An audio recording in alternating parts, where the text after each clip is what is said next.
One way, according to the Financial Times, that the government's looking at facing up to this crisis is effectively to use taxpayers' money to cross-subsidise the big energy firms, to insulate them from big increases in wholesale prices. What do you make of that? Well, we think it would be far more sensible if actually we saw those record incomes that are going to oil and gas companies being used to alleviate that burden on working families. That's why we set out those plans for a windfall tax.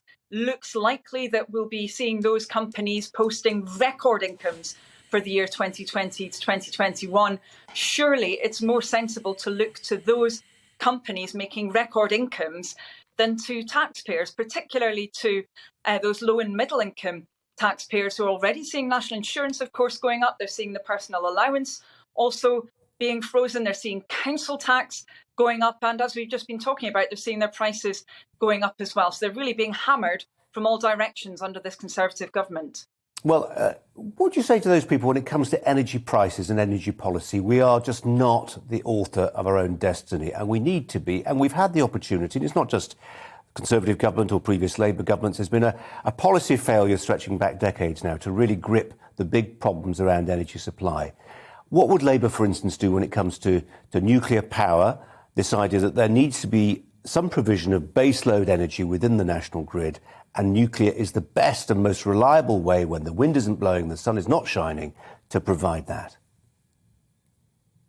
Well, we've supported sustainable nuclear power. We've been very concerned by the lack of any proper plan for that sector.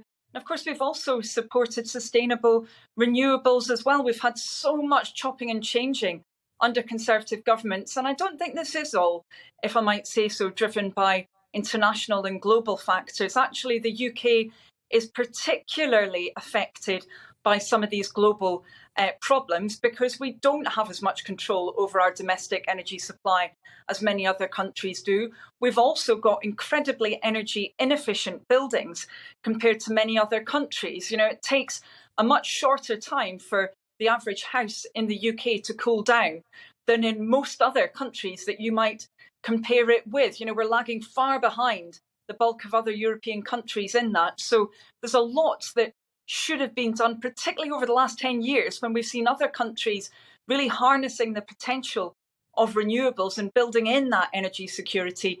But we've not seen that taking place in the UK.